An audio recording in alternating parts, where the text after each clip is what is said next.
오늘은 5월 13일, 현재 시각은 4시 9분, 4시 반에 책을 읽겠습니다. 현재 시각은 4시 30분. 오늘도 이기적인 유전자를 읽어보겠습니다. 집단 선택설. 그 잘못된 설명은 앞서 언급한 오해, 즉 생물은 종의 이익을 위하여 또는 집단의 이익을 위하여 행동하도록 진화한다는 오해에 근거한다. 이런 사고방식이 생물학에 어떻게 자리 잡게 됐는지 쉽게 알 수 있다. 동물의 생활은 대부분 번식에 대한 활동이며 자연에서 볼 수 있는 대부분의 이타적 자기희생은 어미가 새끼에게 하는 것이다.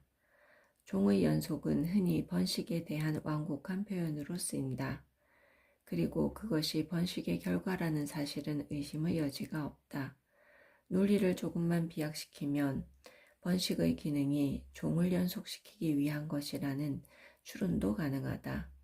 그러나 이로부터 동물이 일반적으로 종의 연속에 유리한 방향으로 행동한다고 결론 짓는 것은 잘못이다. 동료에 대한 이타주의는 그 결과로 얻어지는 듯하다. 이 사고방식은 다윈의 용어를 이용하여 표현할 수 있다. 진화는 자연선택을 거쳐 진행되고 자연선택은 최적자의 차등적 생존을 의미한다. 그런데 여기서 말하는 최적자란 최적인 개체일까, 최적인 종족일까, 최적인 종일까, 아니면 다른 무엇일까? 어떤 맥락에서는 이것이 그다지 중요한 문제가 아닐 수 있지만 이타주의에 대해서는 확실히 중요한 문제다. 다윈이 이른바 생존 경쟁이라고 말한 데서 경쟁하고 있는 단위가 종이라고 한다면 개체는 장기판의 졸로 볼 수 있다. 졸은 종 전체의 더 큰 이익을 위해 필요하다면 희생될 수도 있는 것이다. 좀 더 고상하게 말하면 자기 집단의 이익을 위하여 희생할 수 있는 개체들로 구성된 종 내지는 종 내 개체군과 같은 집단은 각 개체가 자기 자신의 이기적 이익을 우선으로 추구하는 다른 경쟁자 집단보다 절멸의 위험이 적을지도 모른다. 따라서 세상은 자기 희생을 치르는 개체로 이루어진 집단으로 가득 찬다. 이것이 집단 선택설이다. 이 학설은 윈 에드워즈의 유명한 저서를 통해 소개되었고 아드리드의 사회계약이라는 책을 통해 널리 알려졌다. 이는 진화론의 상세한 내용을 모르는 생물학자들에게 오랫동안 진실이라고 생각되어 온 학설이다. 이와 반대로 정통학설은 개체 선택설이라고 부른다. 나는 개인적으로 유전자 선택설이라고 부르는 것을 더 선호한다. 위의 논의에 대한 개체 선택론자의 답은 간단히 말해서 다음과 같다. 이타주의의 집단 내에 희생을 눈꼽만치도 하지 않으려는 소수가 반드시 있게 마련이다. 다른 이타주의자를 이용하려는 이런 이기적인 반역자가 한 개체라도 있으면 정의에 따르자면 그 개체는 아마도 다른 개체보다 더 잘 살아남고 자손도 더 많이 낳을 수 있을 것이다. 그리고 그 자손은 그의 이기적인 특성을 이어받을 것이다. 여러 세대의 자연 선택을 거치고 나면 이 이타적 집단에는 이기적인 개체가 만연해 이기적 집단이나 마찬가지가 될 수 있다. 있을 수 없는 일이지만 처음부터 반역자가 전혀 없는 순수한 이타적 집단이 있다고 하더라도 이웃의 이기적인 집단에서 이기적인 개체가 이주해 와서 교배를 하여 이타적 집단의 순수 혈통을 오염시키는 것을 막기란 매우 어려운 일일 것이다. 개체 선택론자는 집단도 사멸한다는 것과 집단이 실제로 절멸하는지의 여부가 그 집단의 속한 개체의 행동 여하에 달려 있다는 것을 인정할 것이다. 또한 어떤 집단의 개체들이 성경 지면이 있기만 하다면 이기적 욕망을 억제하고 집단 전체의 붕괴를 막는 것이 종국에는 자기들의 최대 이익이 된다는 것을 알게 되리라는 점까지 인정할 것이다. 이 점을 몇 번이나 더 반복해서 이야기해야 하는가? 그러나 집단의 절멸은 개체 간의 치고받는 경쟁에 비해 느린 과정이다. 집단이 느리게 그리고 확실히 쇠퇴해 가는 중에도 이기적인 개체는 이타주의자의 희생을 발판 삼아 짧은 시간 안에 그 수가 불어난다. 세상 사람들이 성경 지명을 가졌는지 안 가졌는지 모르겠지만 쥐나는 미래를 보지 못한다. 집단 선택설은 이제는 진화를 이해하는 전문적인 생물학자들 사이에서 별로 지지를 받지 못하지만 이 학설은 직관에 호소하는 면이 있다. 동물학을 전공하는 학생은 이것이 전통적인 견해가 아님을 알고 놀란다. 그렇다고 그들을 책망할 수는 없다. 왜냐하면 영국의 고등학교 생물학 교사를 위한 너필드 생물학 지도서에도 다음과 같이 적혀 있기 때문이다. 고등동물에서는 개체가 종의 생존을 위해 자살이라는 행동 형태를 취하기도 한다. 이 지도서의 익명의 저자는 자기가 논쟁거리가 될 만한 말을 썼다는 사실조차도 모르는 듯하다. 이런 점에서 그는 노벨상 수상자감이다. 로렌츠는 공격성에 관하여 라는 책에서 공격 행동의 종 보존 기능에 관해 말하면서 그 기능 중 하나는 최적 개체만이 번식하도록 보증하는 것이라고 말한다. 순한 논리 같지만 여기서 내가 말하고 싶은 것은 너필드 생물학자 지도서의 저자와 마찬가지로 로렌츠도 분명히 자기의 주장이 정통 다윈주의에 반대된다는 사실을 깨닫지 못할 만큼 집단 선택설이 뿌리 깊다는 것이다. 최근에 나는 오스트레일리아산 거미에 관한 BBC TV 프로그램에서 이와 비슷한 예를 봤다. 그 프로그램에 출연한 전문가는 대부분의 거미 새끼가 다른 종의 먹이가 되는 것을 관찰하고는 다음과 같이 말했다. 아마도 이것이 그들의 진정한 존재 이유일 것이다. 종의 유지를 위해서는 극소수가 살아남더라도 충분하기 때문이다. 사회계약에서 아드리는 일반적인 사회 질서 전반을 설명하는 데 집단 선택설을 이용했다. 명백히 그는 인간을 동물의 정도에서 벗어난 종이라고 본다. 아드리는 적어도 숙제를 한 셈이다. 정통적인 개체설에 이의를 제기하려는 그의 결의는 분명히 의식적인 것이었다. 그는 이러한 점에서 평가받을 만하다. 아마도 집단 선택설이 큰 매력을 갖는 이유는 그것이 대부분 우리가 갖고 있는 도덕성이나 정치적 이상과 조화를 이루기 때문일 것이다. 개인으로서 우리는 종종 이기적으로 행동하지만 이상적으로는 타인의 이익을 우선하는 사람을 존경하고 칭찬한다. 그러나 우리가 타인이라는 말을 어느 범위까지 설정해야 하는가에 관해서는 다소 혼란이 있다. 집단 내 이타주의는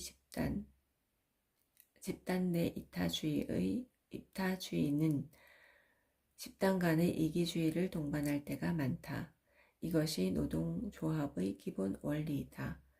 또 다른 수준에서 보면 국가는 우리의 이타적 자기 희생에서 이익을 얻는 집단이며 젊은이들로 하여금 자국의 영광을 위해 목숨을 바치게 한다. 또한 그들은 타국인이라는 것 외에는 잘 알지도 못하는 타인을 살상하도록 훈련받는다.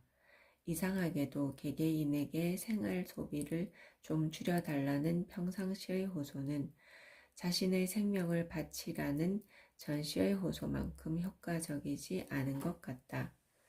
최근 인종차별주의나 애국심에 반대하여 동지의식의 대상을 인류라는 종 전체로 바꾸려는 움직임이 일고 있다.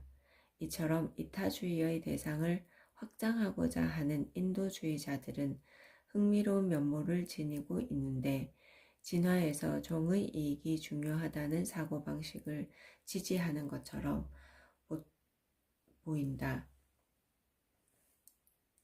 보통 종의 윤리를 가장 확신하는 이 정치적 자유주의자들은 이타주의의 대상을 조금 더 확장하여 다른 종까지 포함시키려는 사람을 매우 경멸하는 경우가 있다.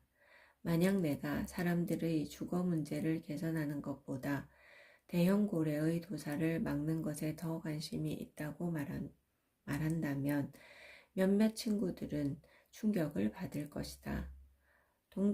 동종의 일원이 다른 종의 일원에 비해 특별한 도의적 배려를 받는 것이 당연하다는 생각은 아주 오래전부터 이어져 온 것이다. 전쟁 이외의 상황에서 살인하는 것은 통상 범죄 중에서 가장 큰 죄로 생각되어 왔다. 우리 문화에서 살인보다 더 강하게 금지되는 유일한 것은 식인행위다. 비록 이미 죽은 자일지라도. 그러나 우리는 다른 종의 일원을 먹는 것을 즐긴다. 대부분의 사람들은 잔인무도한 범인에 대해서조차 사형 집행을 꺼려 하는데 반해 많은 피해를 주지 않는 유해동물에 대해서는 재판도 없이 쏴 죽이는데 기꺼이 동의한다. 그뿐인가 우리는 수많은 무해한 동물들을 오락이나 유흥을 위해 죽인다. 아메바만큼 인간적 감정이 없는 인간의 태아는 어린 침팬지보다도 많은 공경과 법적 보호를 받는다.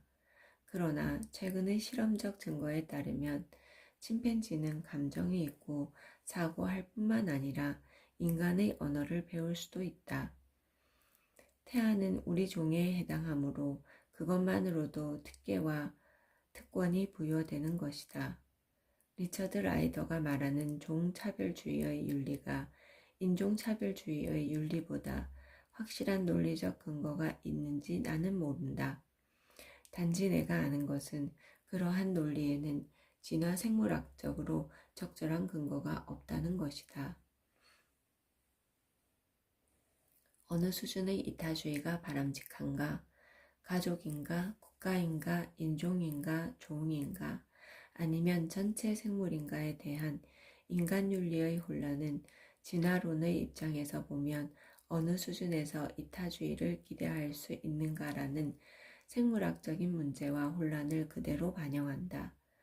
집단 선택론자도 경쟁 집단의 구성원들이 서로 미워하고 옥신각신하는 것에 그리 놀라지 않을 것이다. 경쟁 집단의 구성원은 노동조합원이나 군인들처럼 한정된 자원을 둘러싼 싸움에서는 자기 집단의 편을 든다.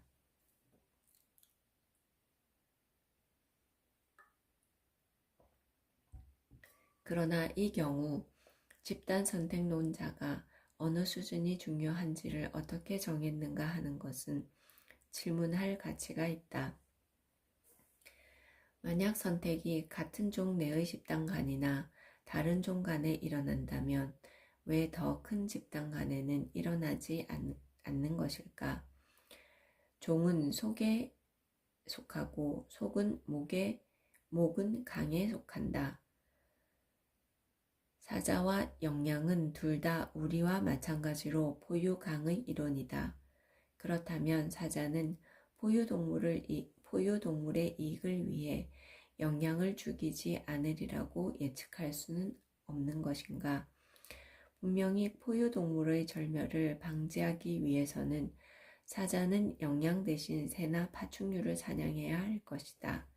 그러나 척추동물 문 전체를 존속시키기 위해서는 어떻게 해야 하는가? 귀류법으로 집단 선택설의 난점을 지적하는 것에는 별 문제가 없어 보이지만 개체에 이타성이 존재한다는 사실을 설명해야 하는 일이 아직 남아있다. 아드리는 톰슨 가젤이 공중공중 뛰는 도약 행동과 유사한 행동들을 설명할 수 있는 것은 집단 선택뿐이다 라고 했다. 포식자 앞에서 행해지는 이 박력 있고 눈에 잘 띄는 도약 행동은 새의 경계음과 비슷한 것이다. 위험에 처해 있는 동료들에게 경고하면서 한편으로는 도약 행동을 하는 자신에게 포식자의 주의를 돌리기 때문이다. 우리는 톰슨 가젤의 도약 행동이나 이와 유사한 현상 모두를 설명할 책임이 있다. 이에 대해서는 다음 장에서 살펴볼 것이다. 그에 앞서서 진화를 바라보는 가장 좋은 방법은 가장 낮은 수준에서 일어나는 선택의 관점에서 보는 것이라는 나의 신념을 주장하지 않을 수 없다. 이 신념은 윌리엄스의 명저, 적응과 자연 선택에서 큰 영향을 받았다. 이 책에서 활용할 중심적인 아이디어는 금세 기초 유전자가 밝혀지기 이전 시대에 바이스만에 예시한 것이다. 그의 생식질의 연속성이라는 학설이 바로 그것이다. 나는 선택의 기본 단위, 즉 이기성의 기본 단위가 종도 집단도 개체도 아닌 유전자의 단위인 유전자라는 것을 주장할 것이다. 이 말이 일부 생물학자들에게는 극단적으로 들릴지 모르겠다. 하지만 내가 어떤 의미로 그와 같은 논의를 하려는지 알게 된다면 그들은 비록 그것이 낯선 방법으로 표현되어 있을지라도 본질적으로 그것이 정통이라는 것에 동의해 주리라 희망한다. 이러한 논의 전개에는 시간이 걸리므로 우선 생명 그 자체의 기원에서부터 시작한다. 자기 복제자. 안정을 향하여. 태초에는 단순함만이 존재했다. 그 단순한 세계도 어떻게 시작되었는지 설명하기란 매우 어렵다. 하물며 복잡한 질서, 생물 또는 생명을 만들어낼 수 있는 존재가 돌연히 나타난 것을 설명하기는 더욱더 힘든 일이라는 데에는 이견이 없으리라 생각된다. 자연선택에 의한 진화라는 다윈의 학설이 납득할 만한 것인 이유는 어떻게 단순한 것이 복잡한 것으로 변할 수 있는지, 어떻게 무질서한 원자가 복잡한 패턴으로 모여 인간을 만들어내기에 이를 수 있는지 보여주기 때문이다. 다윈은 인간의 존재에 관한 심오한 문제의 해답을 제공해준다. 그것은 지금까지 제기된 해답 중에 유일하게 그럴듯하다. 지금부터는 이 위대한 학설에 대해 종래보다 더 일반적으로 설명하고자 한다. 진화가 시작되기 이전의 시기부터 시작해보자. 안정한 것. 다윈의 최적자 생존은 실제로 안정자 생존이라는 보다 더 일반적인 법칙의 특수한 예다. 세상은 안정한 것들로 가득 차 있다. 안정한 것이란 이름을 붙일 수 있을 만큼 지속적으로 존재하거나 흔하게 존재하는 원자의 집단이다. 그것은 가령 알프스의 마테호른 봉우리처럼 이름을 붙이기에 충분할 만큼 오래도록 지속되는 고유한 원자 집단일 수도 있다. 또 빗방울처럼 그 하나하나는 금세 사라질지라도 집합적인 이름을 붙일 수 있을 만큼 많이 존재하는 어떤 집단일 수도 있다. 우리 주위에서 볼 수 있는 것과 설명이 필요하다고 생각되는 것, 바위나 은하나 바다의 파도 등은 다소간 안정한 원자의 패턴이다. 비누 거품은 구형이 되는 성질이 있는데 이것은 기체가 차 있는 얇은 막의 안정한 형태가 구형이기 때문이다.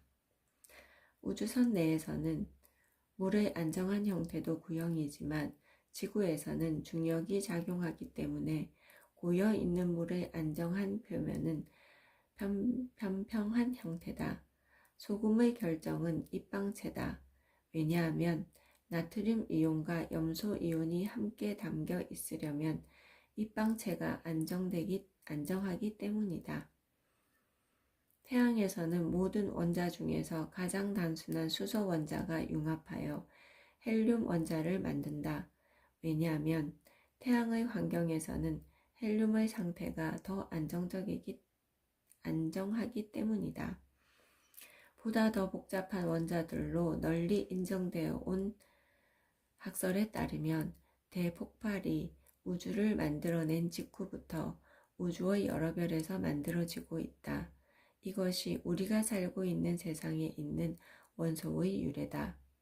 때때로 원자들이 서로 만나면서 화학 반응을 일으키고 결합하여 다소 안정한 분자를 형성하기도 한다.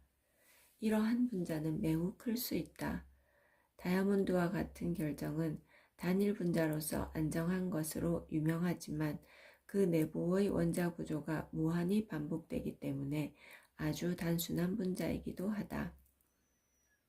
오늘날 생물들은 매우 복잡한 큰 분자들로 구성되며 그 복잡성에는 몇 개의 단계가 있다. 우리 혈액 중의 헤모글로빈은 전형적인 단백질 분자다. 그것은 아미노산이라는 더 작은 분자의 사슬로 되어 있으며 각 아미노산에는 정해진 패턴으로 배열된 수십 개의 원자가 담겨 있다. 헤모글로빈 한 분자에는 574개의 아미노산 분자가 있다. 이들 아미노산은 4개의 사슬로 만들며 이 사슬들이 서로 맞물려 매우 복잡한 구형의 3차원 구조를 만들어낸다. 헤모글로빈 분자의 모형은 마치 빽빽한 가시나무 덩불처럼 보인다.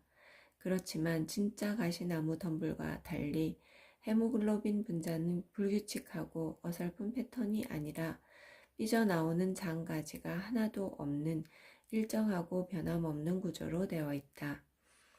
인체 내에서는 헤모글로빈 분자가 평균 10의 21제곱으로 존재한다.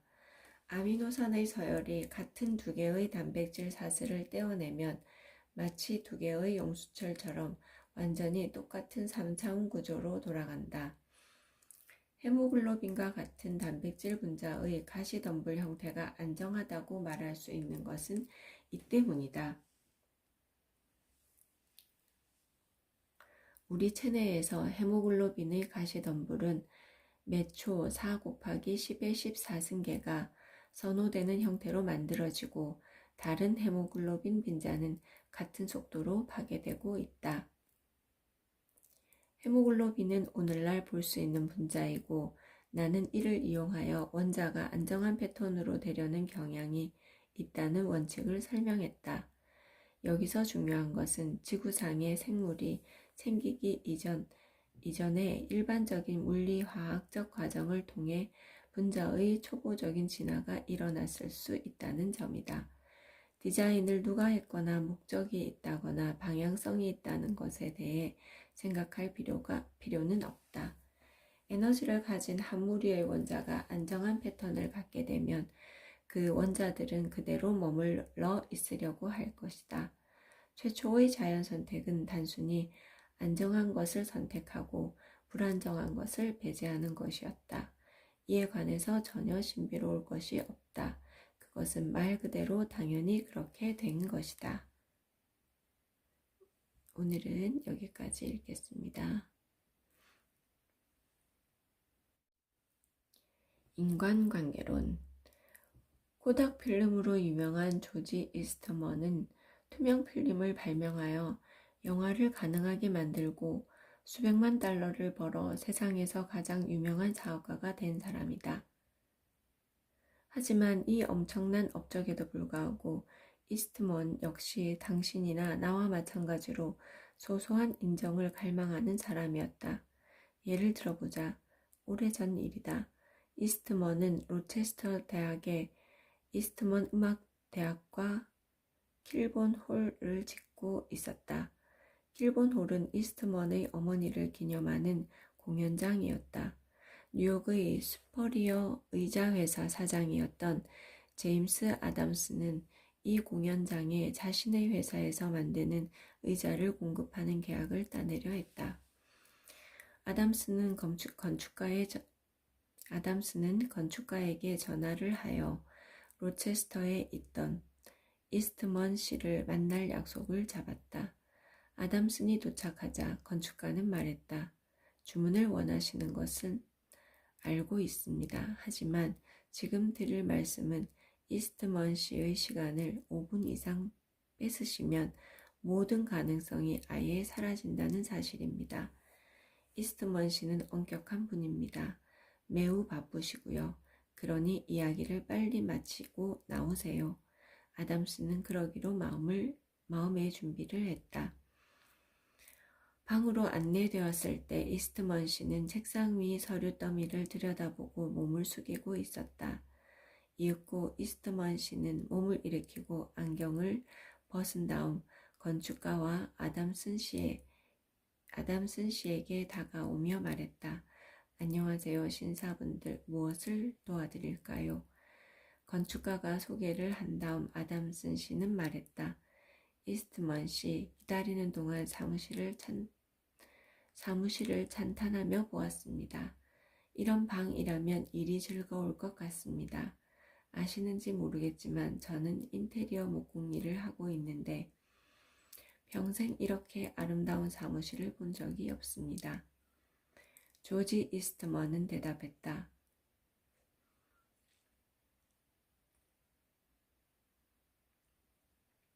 덕분에 생각났습니다. 제가 잊어버리고 있었군요.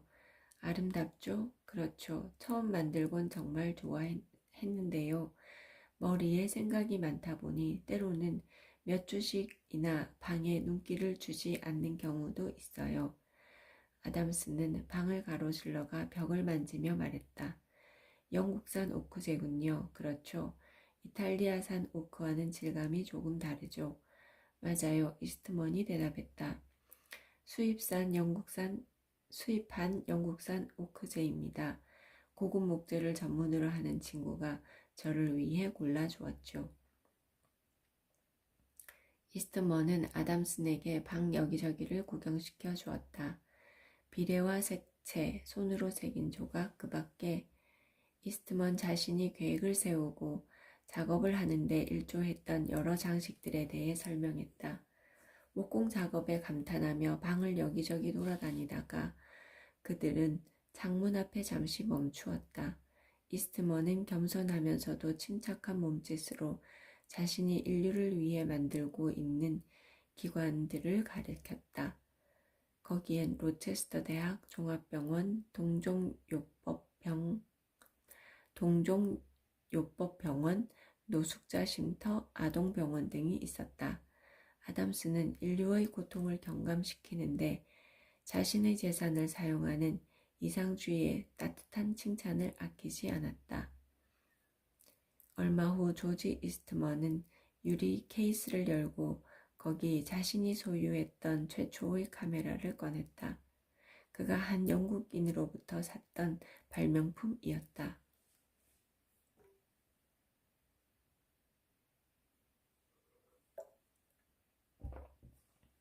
아담스는 사업 초기에 얼마나 고생했느냐고 소상히 물었다. 이스트먼은 진심을 담아 어린 시절의 가난에 대해 이야기했다. 남편을 여인 엄마는 하숙을 치고 자신은 하루에 50센트를 받으며 보험회사에서 사원으로 일하던 시절의 이야기였다. 밤이고 낮이고 할 것 없이 가난의 공포를 떨쳐낼 수 없었던 그는 자신의 어머니가 하숙을 치며 죽으라고 일하지 않아도 될 정도의 돈을 벌어야겠다고 결심했다고 했다. 아담슨 씨는 더 많은 질문을 던지고 완전히 몰두해서 대답을 들었다. 이번에는 사진 건판 이야기였다. 이스트먼 씨는 하루 종일 사무실에서 일하고 밤새 실험을 하며 화학물질들이 반응하기를 기다리는 동안에 쪽잠을 잔 이야기, 또 72시간을 같은 옷을 입고 일하고 자고 했다는 이야기를 풀어놓았다. 제임스 아담스는 10시 15분 이스트먼의 사무실에 들어갔다. 그 전에 5분 이상 사무실에 있어서는 안 된다는 경고를 받았다. 하지만 1시간이 지나고 2시간이 지났는데 여전히 대화를 나누고 있었다. 조지 이스트먼은 아담슨을 보며 말했다. 지난번 일본에 가서 의자를 샀어요. 집에 가져와 베란다에 놓았죠. 그랬더니 햇볕에 칠이 벗겨지더군요. 그래서 페인트를 사서 그 의자를 칠했어요. 제가 의자를 어떻게 칠해 놓았는지 보시겠어요? 좋습니다. 집에 가서 같이 점심을 드시기로 하죠. 제가 보여드릴게요. 점심을 먹고 난 후 이스트먼 씨는 아담슨에게 자신이 일본에서 산 의자를 보여주었다. 보기에 1달러 50센트나 나가지 않을 의자였다. 하지만 수억 달러를 벌고 있는 조지 이스트먼은 자신이 그 의자를 칠했다는 이유로 그 의자에 대한 무한한 자부심을 가지고 있었다. 극장 좌석 주문은 9만 달러 규모였다. 누가 그 주문을 받았으리라고 생각하는가? 제임스 아담슨이었을까? 아니면 아담슨의 경쟁자 중 하나였을까? 그때부터 이스트먼이 죽을 때까지 이스트먼과 제임스 아담슨은 가까운 친구로 지냈다. 인정이라는 이 마법과 같은 추춧돌은 어디서부터 놓아야 할까? 당장 집에서 시작해보면 어떨까? 집보다 더 필요한 장소, 더 무시되는 장소는 떠오르지 않는다. 당신의 아내는 틀림없이 어떤 장점을 가지고 있을 것이다. 최소한 당신은 그리 생각했을 것이다. 그러지 않았으면 그녀와 결혼하지도 않았을 것이다. 하지만 당신은 그녀가 가지고 있는 그 장점에 대해 진심으로 감탄을 보인 지 얼마나 되었는가? 얼마나 많은 시간이 지났는가? 몇 년 전에 뉴브런즈윅에 있는 미러미치강 상류에서 낚시를 한 일이 있었다. 캐나다 숲 깊은 곳에 혼자 텐트를 쳐서 주변에는 아무도 없었다. 읽을 거리라곤 시골 신문밖에 없었다. 그래서 신문에 있는 모든 것을 다 읽었다. 광고도 읽고 도로시 딕스의 기사도 읽었다. 그녀의 글이 마음에 들어서 나는 그 글을 오려 보관하기로 했다. 그녀는 결혼하는 신부들에게 늘어놓는 훈계 따위는 지겹다고 했다. 차라리 누군가가 신랑을 조용한 곳으로 데려가 다음과 같은 현명한 충고를 해줘야 한다고 주장했다. 아첨을 잘하는 법을 가르쳐 준다는 블라니 돌에 키스하기 전까지는 절대 결혼하지 마. 결혼 전에 여성을 칭찬하는 건 기분 내키는 대로 해도 되는 문제겠지만 결혼 후에 여성을 칭찬하는 건 반드시 해야만 하는 의무 같은 일이야. 개인적인 안전을 위해서도 말이지. 결혼 생활이라는 건 절대 정직해서는 안 돼. 언제나 아내의 기분을 맞춰줘야 하는 법이야. 매일 잘 지내고 싶다면 아내가 살림을 어떻게 하고 있는지도 알아보려 하지 말고 하물며 엄마가 살림하는 것과 비교하려 들어선 안 돼. 언제나 아내가 가정적이라는 칭찬을 그치지 말고 아내가 미의 여신 비너스와 지혜의 여신 미네르바의 장점을 가지고 있으면서 살림도 잘하는 유일한 여성이며 그런 여성과 결혼했으니 자신이 얼마나 운이 좋은 사람이냐고 사람들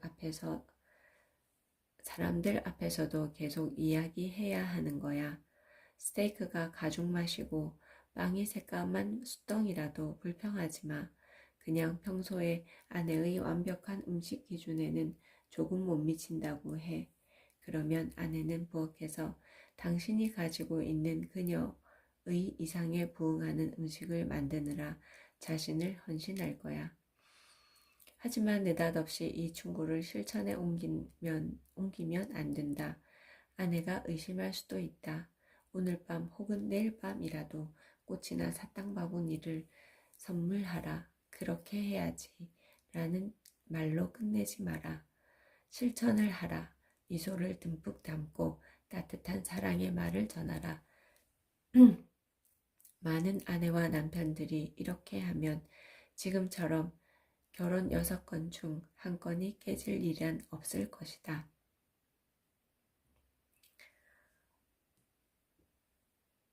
여성이 당신을 사랑하도록 만드는 방법을 알아내고 싶은가? 비결을 알려주겠다. 잘 먹힐 것이다. 내 생각이 아니다. 도로시 딕스의 생각이다. 한 번은 그녀가 중혼으로 유명했던 사람과 인터뷰한 일이 있다. 그는 23명에 달하는 여성들의 마음과 더불어 그녀들의 재산을 가로챘다. 중요한 말은 아니지만 딕스가 그 남자를 인터뷰했던 장소는 감옥이었다.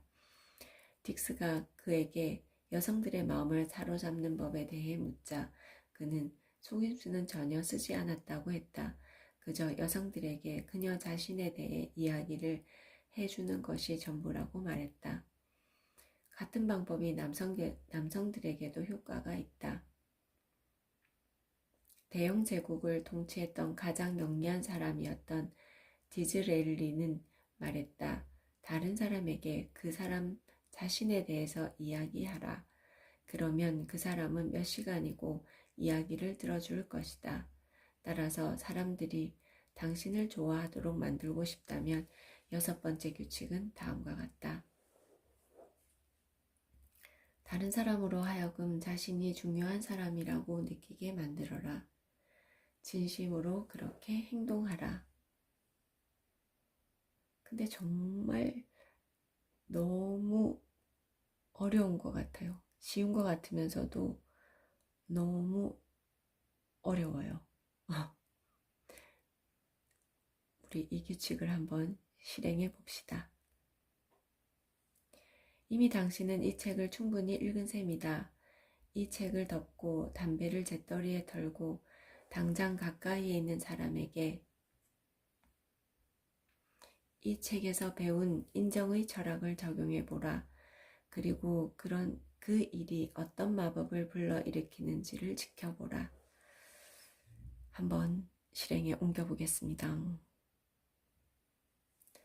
사람들이 당신을 좋아하도록 만드는 방법, 6가지 방법. 1번, 다른 사람에게 진심으로 관심을 가져라. 웃어라. 상대방의 이름은 그에게 있어서 모든 말 중에서 가장 달콤하고 중요한 말로 들린다는 점을 명심해라. 잘 듣는 사람이 되어라. 다른 사람들이 자신에 대해 이야기하도록 만들어라. 다른 사람의 관심사에 맞춰 이야기하라. 다른 사람으로 하여금 자신이 중요한 사람이라고 느끼게 만들어라. 진심으로 그렇게 행동하라.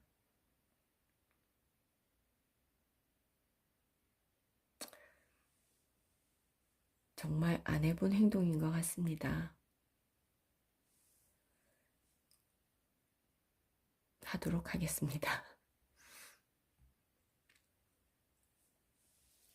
논쟁을 피하라. 1차 세계대전이 끝난 지 얼마 지나지 않은 어느 날 밤 런던에서 나는 귀중한 교훈을 얻었다. 당시 나는 로스 스미스 경의 매니저였다. 로스 경은 호주 사람으로 전쟁 중 팔레스타인 지역에서 공군 조종사로 활약했다. 평화선언이 이루어진 얼마 후 그는 30일 만에 세계의 반을 돌아서 전 세계를 깜짝 놀라게 했다.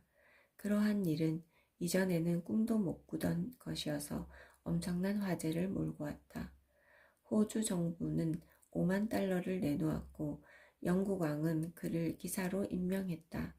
한동안 그는 영국에서 가장 유명한 사람이었다. 대영 제국의 린드버그라고 할 만한 사람이었다.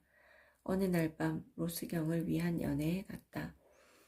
저녁을 먹는 중 옆에 앉은 사람이 유명한 경구,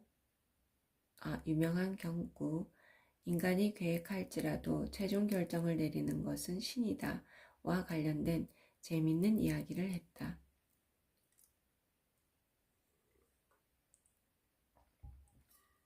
그 재밌는 이야기를 꺼낸 사람은 그 말이 성경에 있는 말이라고 했다. 틀렸다. 나는 알고 있었다. 확실히 알고 있었다.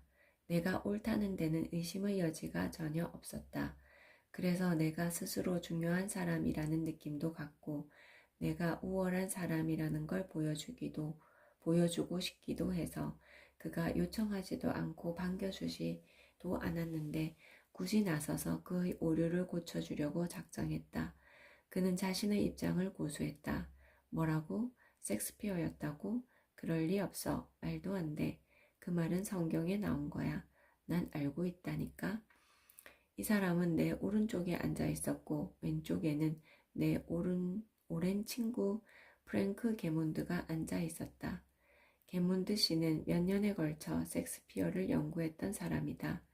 그래서 그 이야기꾼과 나는 이 문제를 게몬드 씨에게 판정해 달라고 하는데 동의했다. 게몬드 씨는 이야기 듣고 식탁 아래에서 나에게 발길질을 한번 하고는 말했다. 데일, 네가 틀렸어. 이 신사분이 오라. 성경 말씀이야. 그날 밤 집으로 오는 길에 나는 게몬드 씨에게 말했다. 프랭크, 그 말을 섹스피어가 썼다는 건 너도 알잖아. 그럼 물론이지. 그는 대답했다. 햄릿 5막 2장이지. 하지만 데일, 우린 즐거운 연애에 손님으로 간 거잖아. 왜 그 사람이 틀렸다는 걸 증명해야 해. 그러면 그 사람이 널 좋아할까? 그냥 체면을 살려주면 되잖아. 그 사람은 네 의견을 묻지 않았어. 원치도 않았고. 그런데 왜 그런 사람과 논쟁을 해? 예리한 칼날은 피하고 보는 법이야. 예리한 칼날은 피하고 보라. 이 말을 한 사람은 지금은 가고 없지만 그가 가르쳐준 교훈은 계속 남아있다. 정말 필요했던 교훈이었다. 저도 이런 경험이 있었는데요. 이 말이 그러니까 옳고 그름을 따지는 게 상대방에게 되게 상처를 주는 행동이더라고요.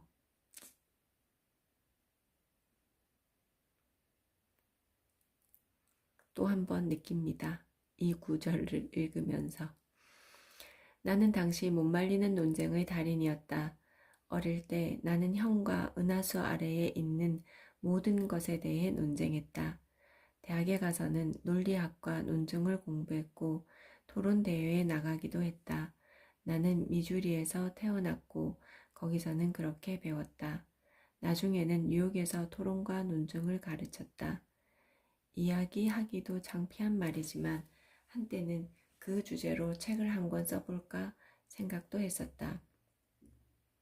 그 이후로 나는 수도 없이 많은 논쟁을 귀 기울여 듣기도 하고 비판도 하고 거기에 참여도 하고 그 결과를 지켜보기도 했다. 그 결과가 내가 도달한 결론은 다음과 같다. 논쟁에서 이기기 위한 방법은 세상에서 단 하나밖에 없다. 바로 논쟁을 피하는 것이다. 방울뱀을 피하든 지진을 피하든 논쟁을 피하라. 논쟁이 끝날 때 논쟁을 벌이던 사람 중에 19은 자신이 절대로 옳다는 확신을 더욱 굳힌 상태가 된다. 논쟁은 이길 수 없다. 논쟁에 지면 진 것이고 이긴다고 해도 진 것이다. 왜냐고? 글쎄, 다른 사람들에게 승리를 거두고 그의 주장에 구멍을 숭숭 뚫어놓고 그가 제정신이 아니라는 걸 증명한다고 하자. 그래서 어쩌겠다는 건가? 기분이 좋을 수는 있겠다. 하지만 상대방은 어떤가? 당신은 상대방이 열등감을 느끼게 만들었다. 그의 자존심에 상처를 주었다. 그 사람은 당신의 승리에 분개하리라. 자신의 의지에 반해 설득당한 사람은 자신의 생각을 바꾸지 않는다. 그러니까요, 결과가 그렇더라고요. 상대방은 자존심에 상처만 받더라고요.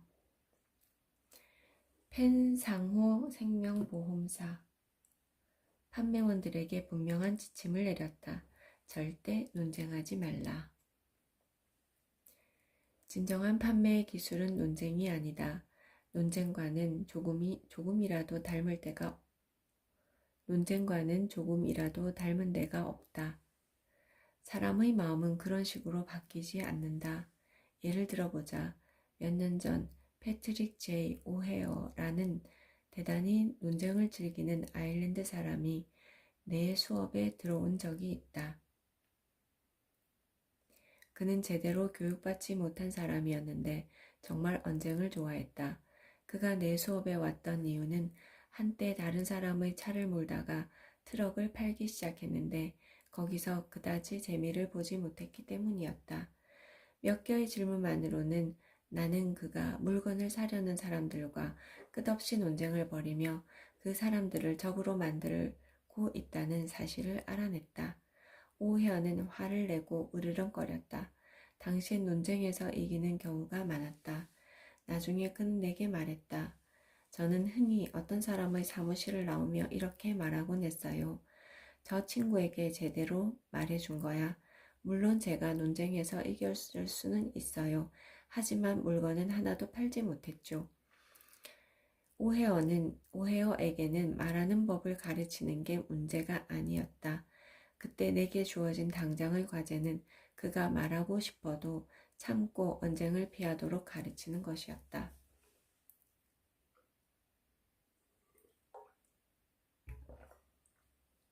오헤어 씨는 지금은 뉴욕 화이트 자동차 회사의 최고의 판매원이다. 어떻게 그렇게 되었을까? 오헤어 자신의 말로 들어보기로 하자. 제가 구매자의 사무실로 찾아가면 그는 말합니다. 뭐라고요? 화이트 트럭이라고요? 별로예요. 공짜로 준다고 해도 안 가져요. 저는 후지트 트럭을 사려고 해요.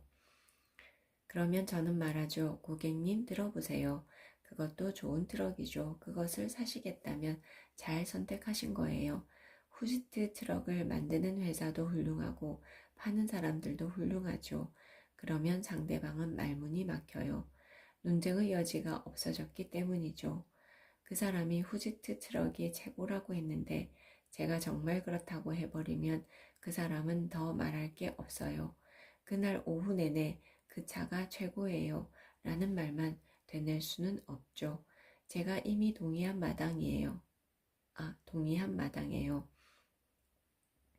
그러면 우리는 후지트 트럭이라는 주제에서 벗어날 수 있고 저는 화이트 트럭이 가진 많은 장점들에 대해 이야기할 수 있어요. 상대방과의 생각 차이가 저를 흥분하게 만들 때도 있었죠. 저는 후지트 트럭에 대해 비난하면서 이야기를 시작하곤 했어요. 하지만 제가 후지트 트럭에 대해 비난하면 할수록 상대방이 그 차를 살 가능성은 높아만 가고 상대방이 저와 논쟁하면 할수록 그가 제 경쟁사의 제품을 살 가능성은 더 커지더라고요. 이제 돌이켜보면 어떻게 제가 물건을 팔 수 있었는지 모르겠어요. 저는 논쟁하고 말다툼하느라 제 삶의 몇 년을 잃었어요. 이제는 입을 닫고 살죠. 그 편이 남는 게 훨씬 많아요. 현명한 사람이었던 벤저민 프랭클린은 이렇게 말하곤 했죠. 논쟁하고 지지 않으려고 애쓰고 반박을 하면 때로는 승리를 얻을 수도 있다. 하지만 상대방의 호의를 얻지 못한다면 그것은 공허한 승리에 불과하다. 그러니 스스로 판단하라. 무엇을 원하는가? 학문적이고 극적인 승리를 원하는가? 아니면 사람들의 호의를 원하는가? 둘 다 얻을 수 있는 경우란 많지 않다. 그래요. 그렇죠. 다른 사람의 호의를 우리는 원하죠. 네, 맞습니다. 보스턴 트랜스크립트지에 한때 다음과 같은 기사가 실린 적이 있다. 여기에 윌리엄 제이의 시신이 묻혀 있다. 그는 자신이 옳다고 생각한 대로 살았다. 그는 옳았다. 정말 옳았다. 그가 살았을 때는. 하지만 이제 그는 죽었고 그는 틀렸다. 당신은 옳을 수도 있다. 당신이 주장을 펼치는 동안 정말 옳을 수 있다. 하지만 다른 사람의 마음을 바꾸는 문제라면 당신의 옳고 그름은 아무 소용이 없다. 윌슨 내각의 재무부 장관이었던 윌리엄 G. 메카두는 정신없이 정치에 몸담은 결과 논쟁으로는 어떤 무지한 사람도 이길 수 없다는 사실을 깨달았다고 말했다. 무지한 사람이라고 메카두 씨는 점잖게 말했다.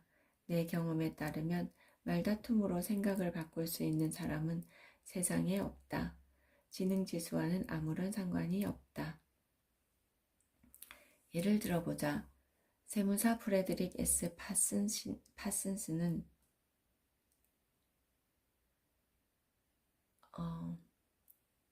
오늘은 여기까지 읽겠습니다.